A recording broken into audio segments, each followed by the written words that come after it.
you know me. My name is Annie Garashko. I'm the wellness coordinator for Boston College. I work out of Harvard Pilgrim. And thank you all for coming, first of all. This is our semester where we're really focusing on a whole lot of additional aspects, specifically with mindfulness.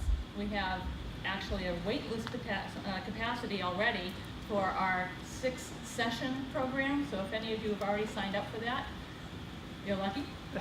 And we'll hope to potentially offer it again in the future. Tara, I'm very, very lucky to work with. Her cube is directly across from mine over at Harvard Pilgrim, and she is the director for Harvard Pilgrim's mindfulness program. Because she's the director, she usually doesn't go out and do these presentations, but I kind of pulled a favor in, so I'm very happy to have her here. Tara has spoken not only in the United States, but also abroad. And Harvard Pilgrim has been recognized actually as an innovative health plan because we're about the only health plan that has a mindfulness program. Pretty interesting, the turnouts we've had. I'll let Tara tell you more about her history and years of practice and how she came by this talent.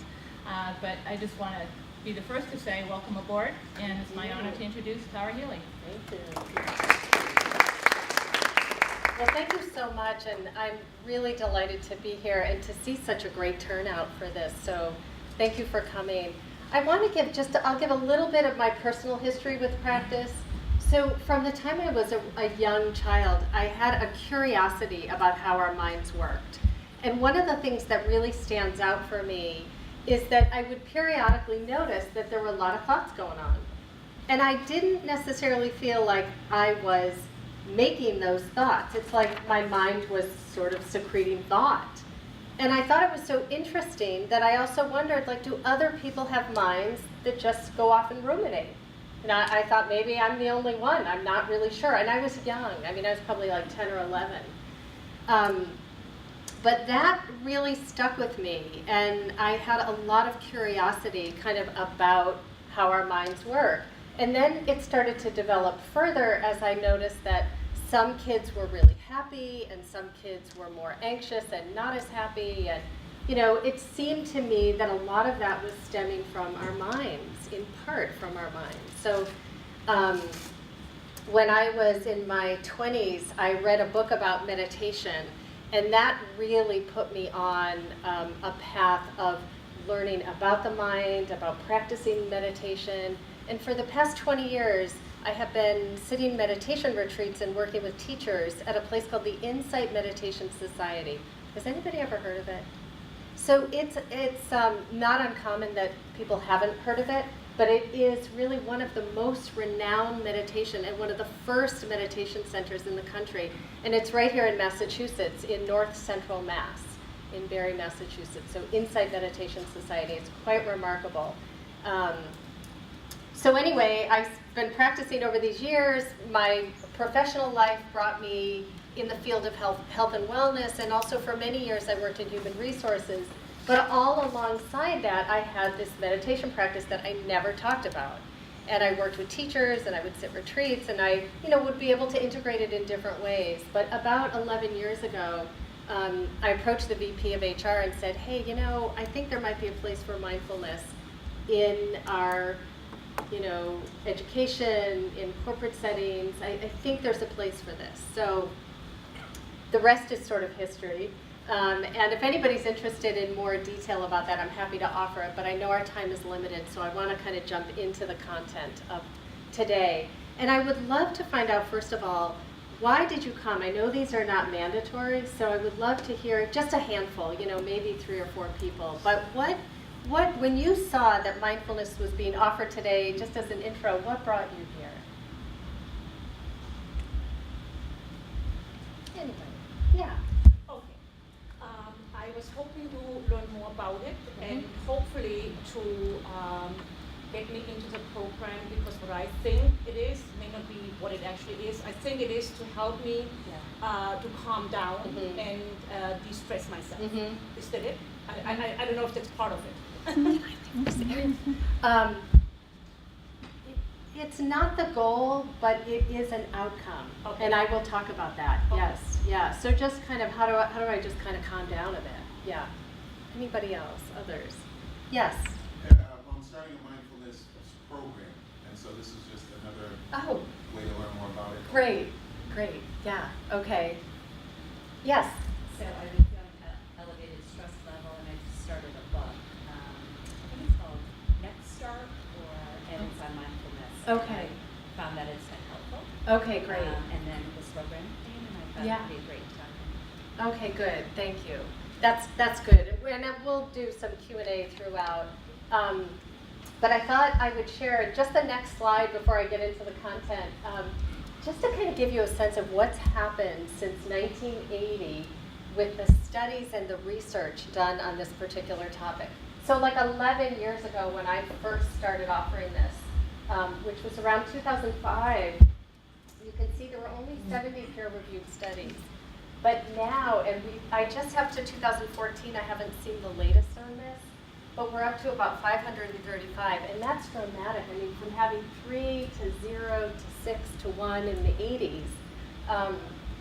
And the people that are doing the research on this particular topic are highly credentialed. So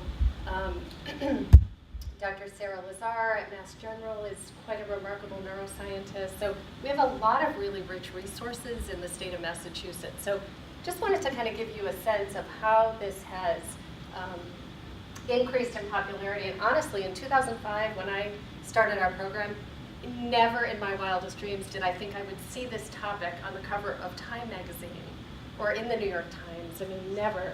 So it's been really pretty remarkable. So what I want to do is just take you through about a minute and a half or so of a meditation practice, just as a way to kind of acclimate to this session and what we're doing. And so all you have to do is really follow my guidance. So what I would ask is that you sit in a way that is upright and alert with a spine that is straight but not stiff.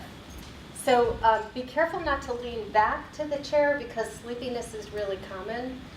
It's really common also if you've just had lunch. So you haven't eaten yet. So you want to sit in a way that you feel like you're holding yourself up in terms of your body. And at the same time, surrender your weight into the support of the surface. If it feels comfortable, close your eyes. If it doesn't feel comfortable, eyes open but gaze down. They're both fine. And so just for a moment, noticing your body. So noticing the points of contact with the body and the surface. Notice physical expression like pulsing or vibration, tightness, tingling, heartbeat.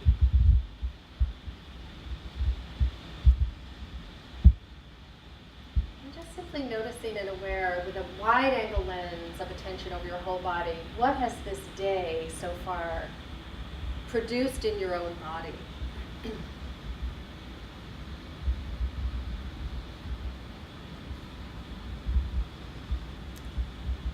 So as we continue with the meditation, I'll ask that you let go of all that has happened so far today and that you release anticipation of what's next and bring the mind and the body together in this moment.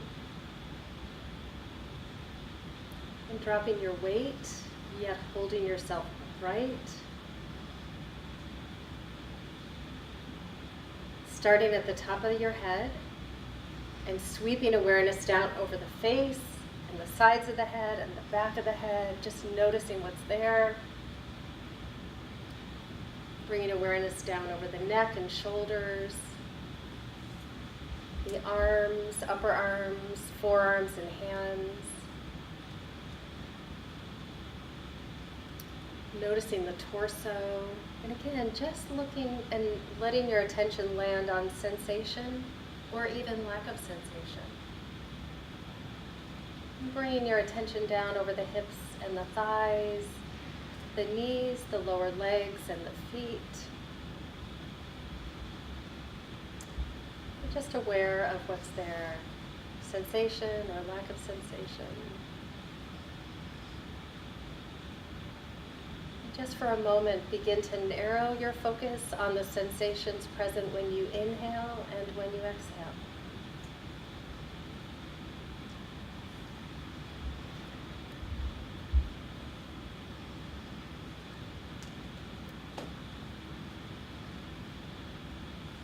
the mind will naturally pull away and want to go into something else, and that's not a problem. Simply notice and return to the breath.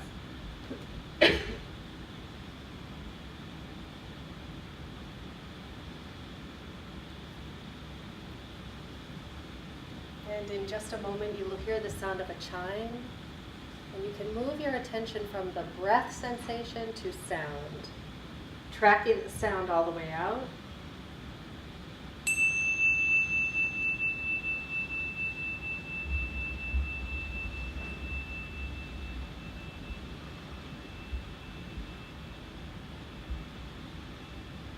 And when you feel ready, allowing the eyes to open.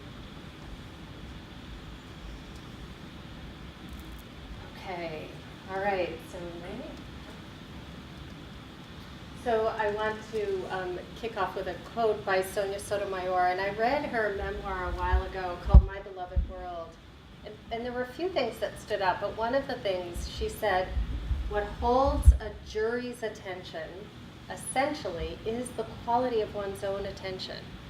If you are palpably present, mindful of, and responsive to your listeners, they will follow where you lead.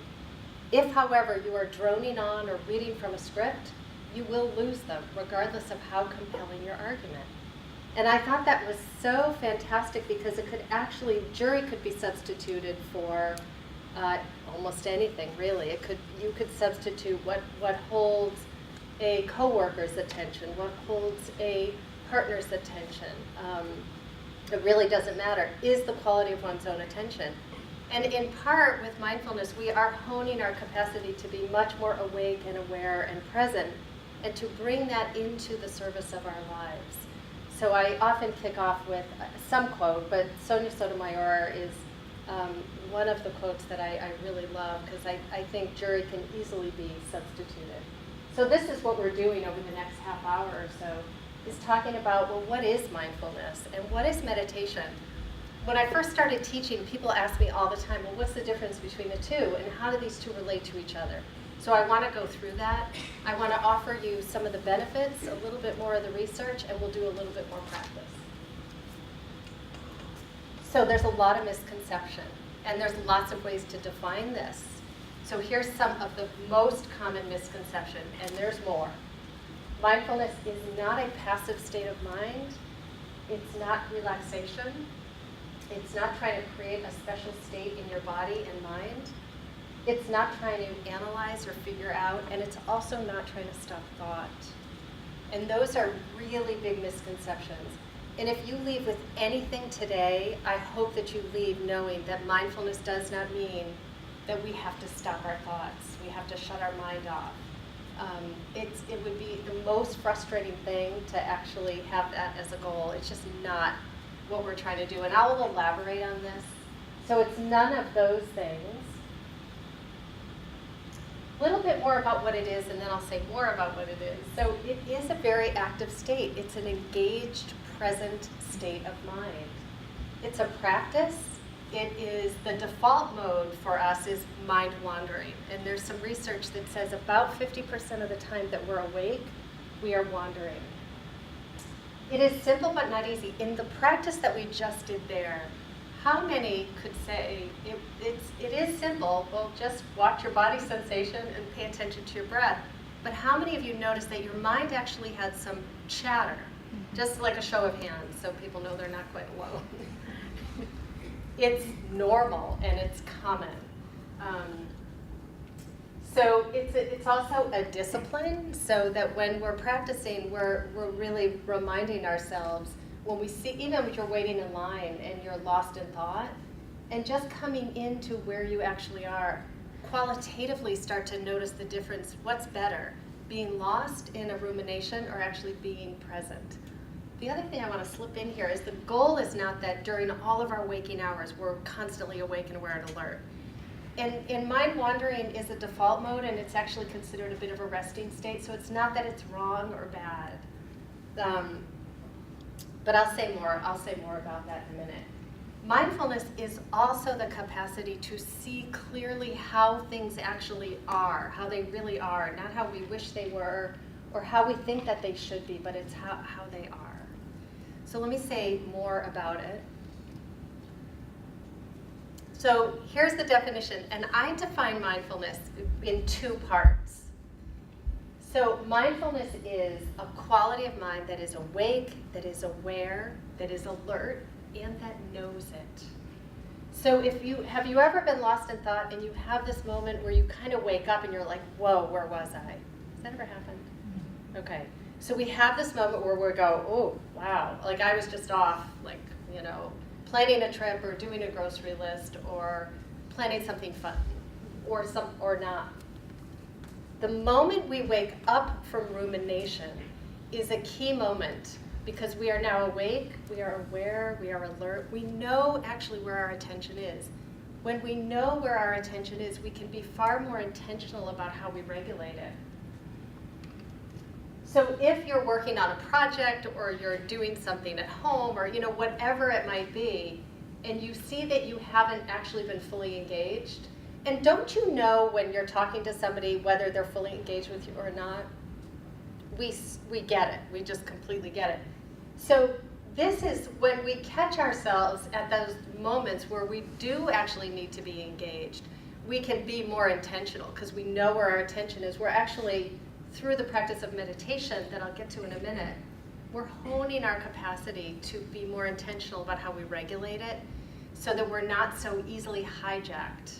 We are more in the driver's seat. Any questions about part 1 of the definition? Awake, aware, alert, and you know it. So it's waking up from the trance of thought and you know where your attention is, enabling you to be more intentional. Okay, part 2. This is a really important part of this definition. And I hear this word, mindfulness, defined a lot in our common culture, and oftentimes this part is not correct. So I want to illustrate it through a story because I feel like it's so important. So George Schaller was a primate biologist, and he was studying primates at a time that a lot of scientists were also studying primates. But George Schaller was sort of winning in the data field. He was getting all the really, really good solid data. So he was at a conference of his peers kind of sharing his data, and somebody asked a question like, how are you doing this? Because none of us are getting anything even close to what you're getting. What are you doing? Has anybody heard this? So occasionally people have heard this. Okay. So what Schaller was doing that the others were not is he was entering the terrain to study the primates without a weapon. So there were a few things. One, he did not carry a gun. The other is that he entered with a mindset of receptivity, curiosity, interest, and patience. The others entered with fear and trepidation, and they carried weapons. So animals, being intuitive as they are, guess what happened? So the researchers carried the weapons. The animals sensed it in danger, and they moved further and further away, so they couldn't even really get that close. But Schaller, on the other hand, decided to enter the terrain without a weapon and with curiosity, receptivity, patience. So what does this have to do with mindfulness? And this is really key. When we are practicing mindfulness, we are entering the terrain of our own mind and body with the same kind of receptivity that George Schaller entered the terrain to study the primates. If we are willing to enter the terrain of our own mind and body with this kind of openness and receptivity, much will be revealed to us about ourselves, about our habits and our patterns and what we lean into and what we push away. And it's a deep practice of self-understanding. So, any questions so far? Okay, so I'm going to just kind of string it all together. So mindfulness is a quality of mind that is awake, that is aware, that is alert, and that knows it, with receptivity, curiosity, interest, and patience. So, because what happens, we cultivate a steady mind through meditative practices.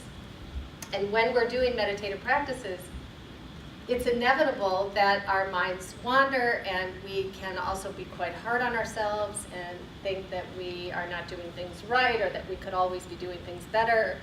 And this is actually a practice of being receptive to the whole gamut of what shows up for us, which is hard, especially if we are hard on ourselves. So we are asked in this practice to actually keep backing into what we're seeing within ourselves. So if we're hard on ourselves, this practice will say, back into that. What's that like? What's the physical expression of that? So questions about the definition. Okay, so I'm going to transition into meditation, and we're going to do some more meditation. All right, so mindfulness is this quality of mind. Essentially, in this practice, so kind of this goes back to mindfulness. You are like a scientist. You're curious, open, and receptive, and you are studying yourself. So mindfulness can be likened to an examination of the inner world, of thoughts, emotions, and body sensations, the way looking through a microscope is to the outer. This is a really good analogy.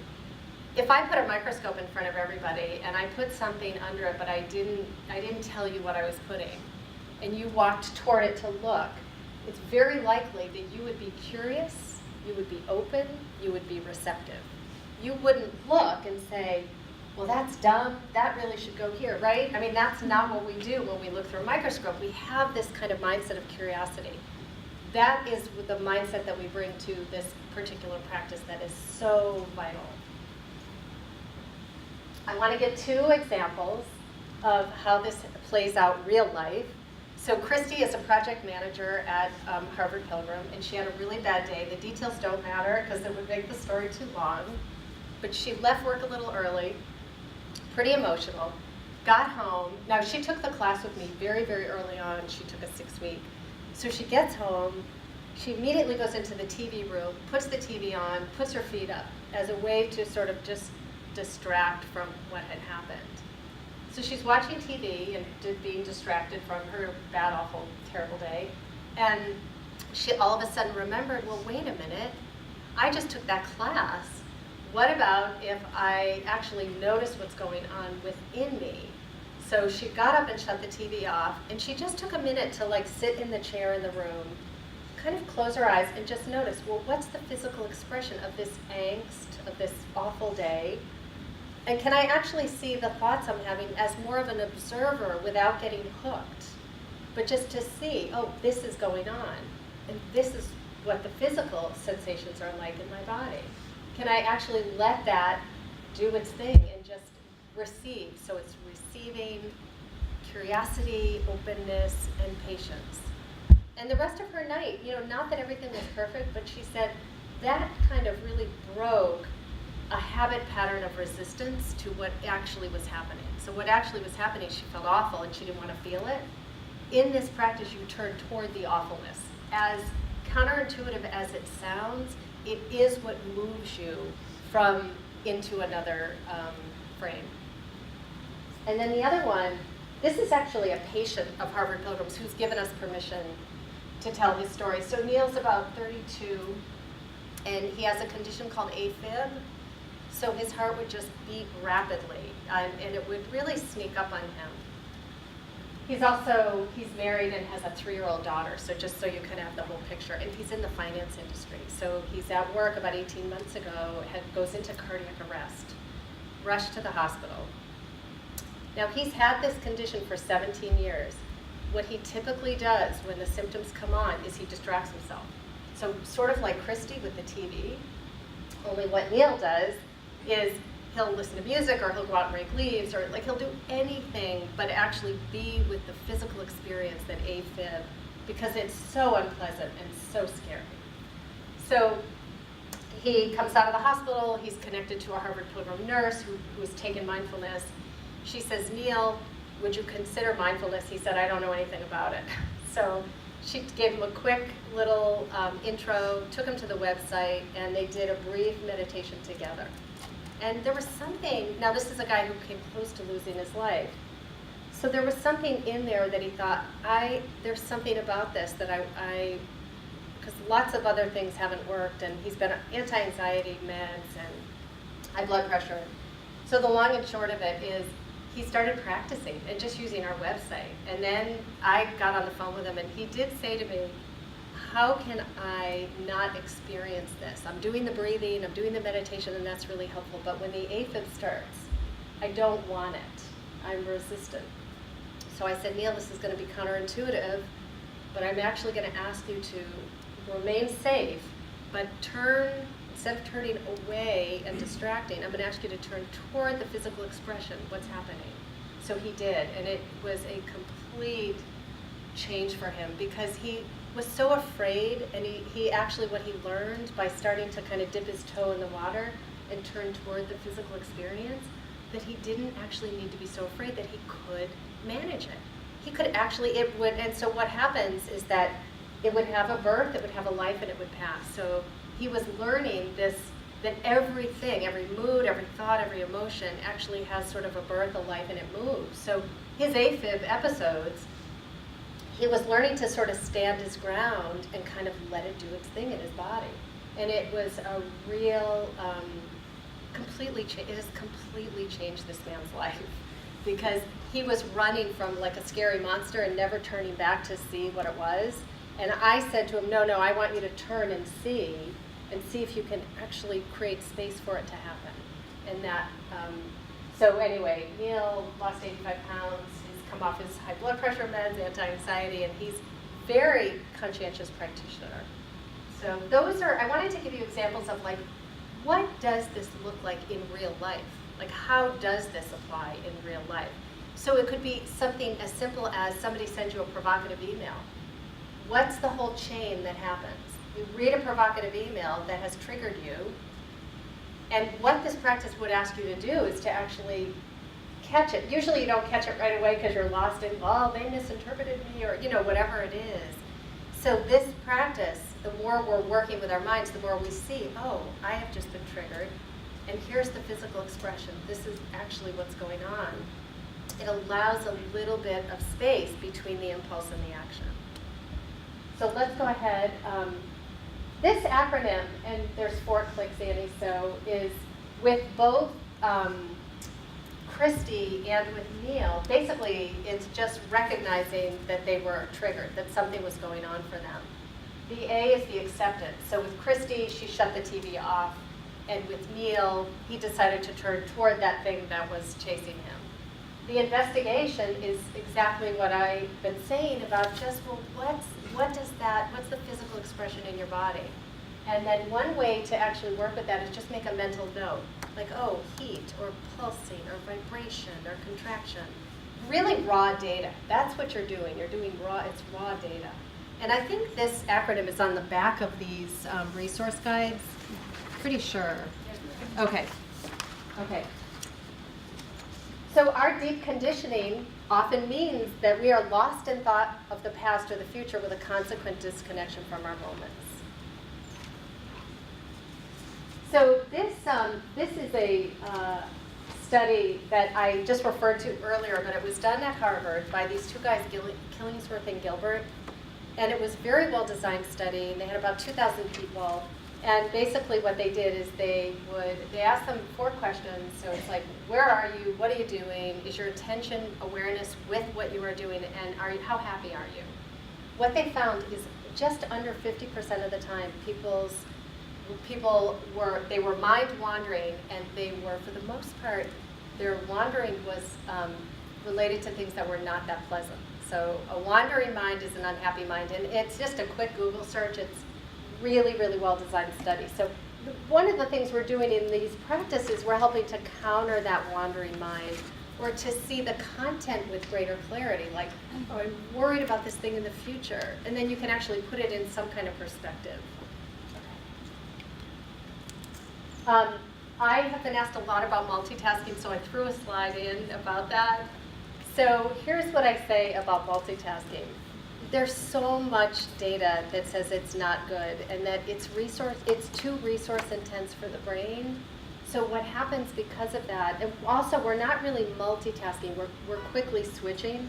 We're switching from task to task to task. And so it decreases our effectiveness by 40%. And they've done some interesting research on this, where people will say, no, I've got it down, I really know how to do this multitasking thing, I'm proficient. But then when they give them tests to check the proficiency, it's the perception of and the reality doesn't match.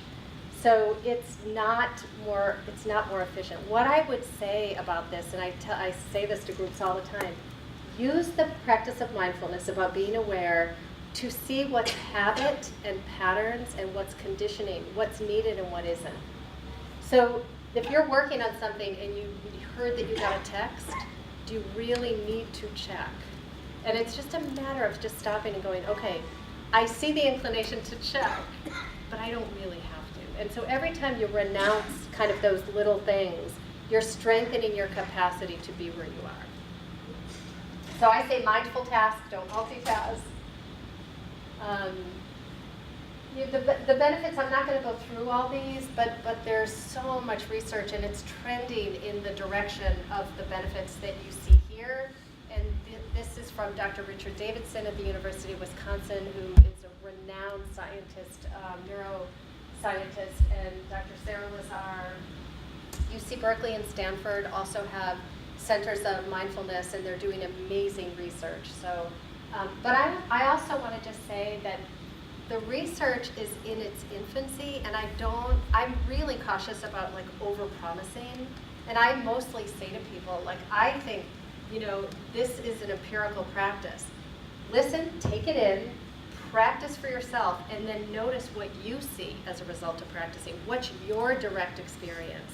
When you get that provocative email, are you able to manage through that with a little bit more ease? So what's your own direct experience? To me, that is the most valuable data. So one of the things that mindfulness does is that it can also widen our lens. So sometimes when we're hyper-focused on something, we can be too focused and we can miss the bigger picture. Anybody notice something odd about this lung x-ray? This is a lung x-ray. Do you see anything in there? So just quickly, this was given to a radiologist, and this was a researcher who actually put a gorilla in there. Do you guys see that? And asked the radiologist, do you see anything unusual? Now, the radiologist is looking for cancer, not for gorillas, so didn't see it. About 84, I think it was 85% of the radiologists looking at the slides didn't actually see it. But this happens to us at times too. When have you ever been driving down a highway and you see a sign, you're certain that sign says something, you're absolutely certain, but you get up close and it's like, oh no, that's not at all what it says. So we can have something called inattentional blindness, and mindfulness helps us actually with that as well. Okay. So I'm going to transition into meditation, and this is another favorite quote by the Harvard philosopher William James, where he says the faculty of voluntarily bringing back a wandering mind over and over again is the very root of judgment, character, and will. And an education which should improve this would be an education par excellence. So essentially what he is saying is that bringing our attention back through the practices of meditation actually helps steady our mind. When we have a steady mind, we tend to be more careful and cautious with our words and our actions, which is where he says the very root of judgment, character, and will. So if somebody provokes you, well, everybody knows how it feels. If somebody provokes you and you come right out of the gate with something that you then regret, right? It's like somebody said something, I came right out with this, and I just like, the momentary pleasure of the zing is not worth the hours of, regret, I wish I didn't say that, I wish I didn't do that. But what meditation does, the meditative practices, formal meditation, it helps steady or calibrate the mind so that mindfulness can do its job of seeing clearly. That's how the two work together. We do meditation to steady the platform, to calibrate the mind. Mindfulness then just works better. It sees provocation. It sees what's happening with much greater clarity so that we can act in ways that align with our deepest values for how we want to show up on a day-to-day basis. So think of it as a fitness routine for the mind. You are bringing back the wandering mind. It's like doing a bicep curl. Every time you see that you've gone into thought, you are bringing your mind back to your primary object, which we're going to use breath as our primary object because it's handy. It's with us, and we'll do that in a minute. So this is Dan Harris, and I'm actually going to have him kick off the instructions. He is an ABC News anchor and an incredibly unlikely convert to meditation. So I'm going to have Annie cue up a very short video, and he's going to do the instructions, and then we're going to do a practice.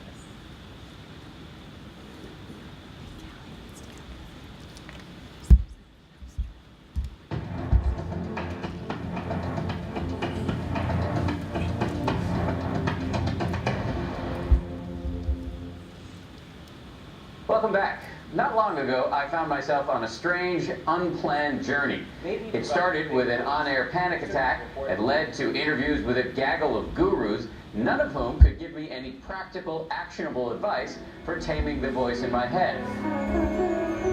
Until finally, I stumbled upon the last thing I ever would have expected: meditation. I always assumed meditation was for people who like crystals, incense, and John Tesh music. In other words, there was no way I was going to meditate. But then I heard about scientific studies showing that meditation can, among other things, lower your blood pressure and boost your immune system. And then I learned that meditation does not necessarily involve wearing robes, lighting incense, or believing in anything in particular. People of any faith or no faith can do it. In fact, it's totally straightforward. There are basically just 3 steps. Number 1, sit upright. Doesn't have to be cross-legged. You can do it in a chair, on the floor, whatever. 2, just try to feel your breath coming in and going out. And 3, whenever your mind wanders, which it will a million times, simply return your attention to the breath. So one day after I learned all of this, I very reluctantly gave it a shot. Breathe in. What kind of bird was Big Bird? Breathe out. I need a haircut.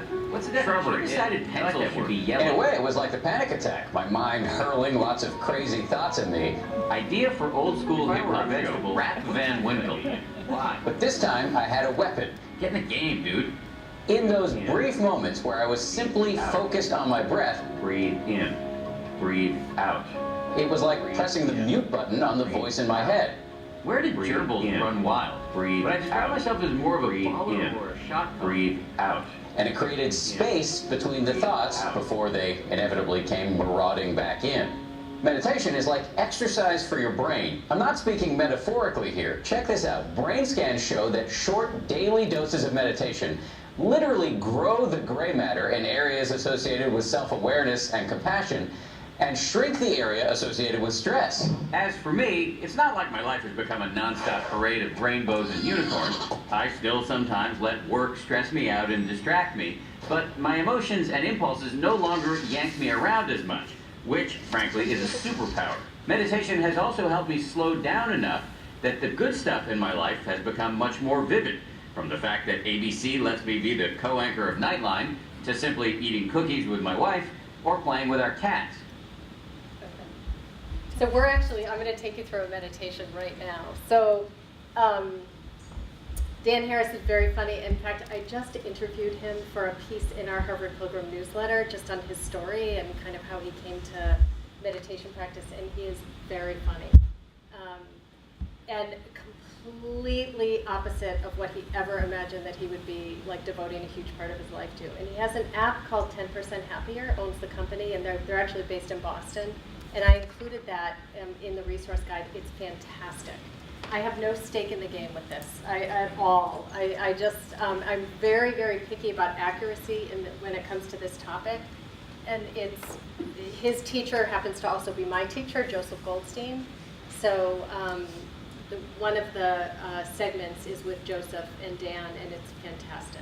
So let's go ahead and do like a 3-minute, and then I'm going to just open the floor for questions. So. Because 3 minutes a day is actually a fine way to start. You don't have to do lengthy, 10, 15, 20, or a half hour. You can start with 3 minutes. So take a minute again to settle in just the way we did before. And if it feels comfortable, close the eyes. If it doesn't, just gaze downward, just so you're kind of removing some of the peripheral distraction. Just allowing your body to surrender into the support of the surface. And I would say relax to the degree that you can. So if feeling anxious or uncomfortable is present for you, you just simply want to notice that and see if you can create room for it. Receptive to whatever is happening. Allow it in. So sort of receive and allow is a good way to think about it. So with a wide angle lens over the whole body, just simply noticing how the body is, what are the most prominent sensations in your body.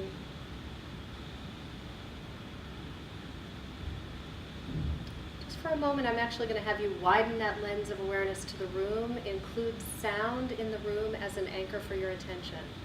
So just noticing sound and letting your attention rest on sound, anchor to sound.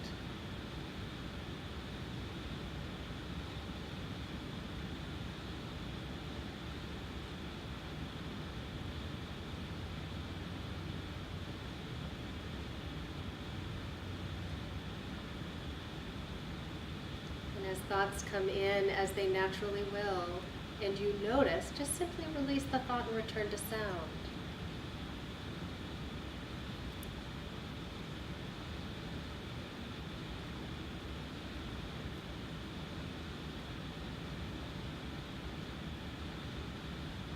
Begin to bring your attention back in, from sound in the room to body. Begin to narrow that focus a little bit further. And just begin to notice your inhalation and your exhalation without making it different or changing it. However your breathing is perfect. But just, with kind of a gentle lens of awareness, notice the inhalation and the exhalation. Begin to notice where it's most pronounced. Possibly the abdomen, the chest, the air entering the nose, or someplace else.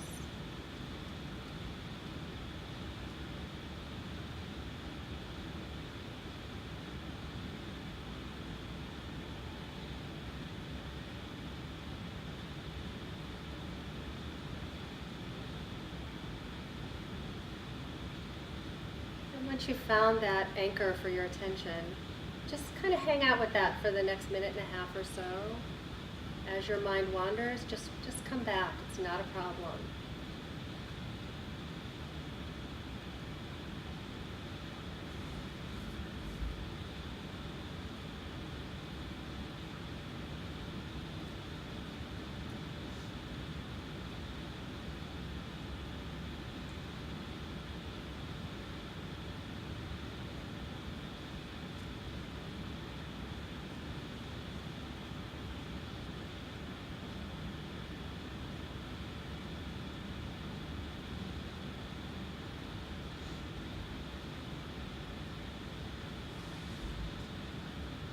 In just a moment, I'll ring the chime again and ask you to follow the sound with your attention.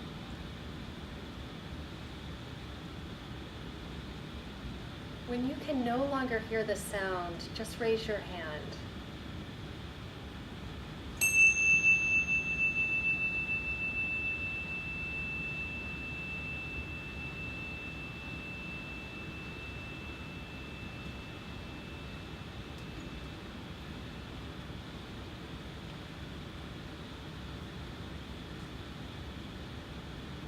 Okay. All right. So we have 5 minutes for questions. So I thought I just want to open the floor up and, anything goes. Could be a question about meditation or posture or mindfulness, the definition, like what the experience was like for you just now. It doesn't matter, anything. Yes. So you said starting out with 3 minutes a day is a good practice. Mm-hmm. What does that build up to? So how long do you do each day? So the reason I say start with 3 minutes a day, and I might say do 3 minutes a day for like 3 weeks, and part of it is just getting used to and building a new habit. So like, things about building habits, same time every day if possible. It doesn't have to be, but just the regularity of doing it. The other reason I say 3 minutes is because it can feel a little awkward and uncomfortable to do this practice if you've never done it. Does anybody notice that? Like there's just a little bit, it can feel anxiety producing. I mean, there's lots of things that people notice that are not that pleasant. So the 3 minutes is just a way of like creating room and getting comfortable with the unpleasant. Just letting it sort of happen. And then you want to start to build from there. And so you could go up to 10 minutes. And on our website, we have 3, 10, 20 and 30-minute practices. So my practice varies. I might do an hour a day, so I'll do a half hour in the morning, a half hour at night, or I'll do one 45-minute sit. And then I do 2 silent retreats a year. They're about 10 days in length. Up in Barrie, yeah. Yeah. So but I didn't do the silent retreats right away. They're intense, But that's, yes. Okay, so now the session here I've filled out, but I noticed on the website of Harvard Pilgrim there are some sites Yes. to sign up and do the things. Now, could I do that online by myself, or You is it can. better to join a group? You can, setting? it's ideal to join a group because I think this is a practice that is, again, simple but not easy. And sitting in meditation with others is so helpful. I cannot emphasize it enough. However, you could there's a little mini course online. Yeah, I checked it out. Like that's what Neil did. You're right. Yeah, you could definitely do that. Yes. I have Sorry. No, go ahead. I have another question, but you go first. No? Okay. Now let's say you have a person that's hyperactive by nature. Yes. Would you recommend that mindfulness to help that person, or would that be helpful to that person to better be in touch with their own body? So when, like in this case, Yeah. Harris's case, and a panic attack or some Yeah, kind yeah. of anxiety comes up, would that help the person to not suppress it, but to Yeah, to manage work with it? it more skillfully, maybe. Right. There's a couple things. It would depend on the degree of that this person has. But there are walking meditation and various movement practices that if somebody's very, very anxious, that's a good way to start. Okay. So I would do like a walking meditation. The instructions are also on the website. But they could even start with 1 minute of being with the discomfort of the hyperactivity. And gain curiosity. Well, what happens when I feel that? Yes. Yeah. Yes. I was just going to ask for this general, when we just did it, we just supposed to focus really on our breath. So it doesn't have to be exclusive, like tight to everything else. So the idea is that when we're starting to practice, because the mind's tendency is to want to just really move, it's like you want to give it something that it can keep coming back to. That strengthens the capacity to just have more steadiness. So every time you notice and come back, it's actually really good. But you can be loose, like try not to be too tight with it. Like you can notice sound but that would be like your primary focus, and body sensation and sound might be like more secondary. Like they're there, but yeah, yes. How does meditation and the timing of it during the day or in the evening tie into insomnia? Because I've heard some people talk about it as being very refreshing and sort of reviving. Right. But yet I also hear that it's relaxing. So do you do it before bed? Yeah, see, I don't do it too close to bed because some people fall asleep, and that's not the goal. Once you have fallen asleep, then you're no longer actually practicing. So you want to find a time of day that works for you, and for everybody it's different. So I tend to do both, like a little bit in the morning, and then I also do it at night, but not too close to bed. There are some days where I'll feel refreshed, and some days where I won't. It's like, because there's so many variables that influence that, from day to day, it can really change. Each meditation can be different drastically from the one before it. So it's like you just show up and see what happens, because you're not trying to create a particular state of mind or relaxation. You're actually just turning toward what is already present. Does that help? Okay. Yes. I'm also trying to distinguish the difference between the meditation and the mindfulness. When you sort of say 3 to 10 minutes, you're talking about these times of practice. Yep. You're talking mostly about the meditation, and what we want to do is achieve a more mindful state. Right. Well, during the rest of the time. let me give you. I'll give you a quick. Can you just repeat the question? I'm not sure how I said it. Yes. So the question is trying to distinguish between meditation and mindfulness, right? So I'm going to use exercise. If you want a strong and flexible body, you pick an exercise, right? And you do it for a certain amount of time each week, say 5 days a week for 30 minutes at a time, so that you develop abiding traits in your body. So you're enhancing strength and flexibility, you're developing abiding traits in your body, so that you are strong and flexible, not just when you exercise, but you carry that strength and flexibility into the service of your life. So now you can lift children, you can walk where you need to. So that's how it very similarly, it's related to mindfulness and meditation. Meditative practices actually help just create the conditions of steadiness in the mind. So every time we practice, we're basically saying, I'm not going to engage in rumination. I'm going to start to steady my mind. It's like a bicep curl for the brain. So you're sitting in meditation, you see there's thoughts, you come back to the breath. You see there's thoughts, you come back to the breath. Over and over and over again, back to the breath, back to the breath. You are calibrating and steadying the mind every single time you do that bicep curl for the brain. That creates a steadiness, and mindfulness just works best when it's on a steady platform. So you're bringing that capacity to be awake and aware and alert into the service of your life. So when you're engaging at work and you receive an email that you go, ooh, you're actually able to work with that in a way that is skillful and useful, as opposed to being reactive. You tend to be more responsive. So where does the thing called mindful meditation fit into all of this? You know, because this is gaining in popularity, there's many different practices. Like Herbert Benson wrote a book called The Relaxation Response. He's really working with breath just solely for relaxation. Mindfulness is really from a wisdom tradition of practice. It's about seeing clearly the way things are so that we can engage in the world in a skillful, alert, awake manner.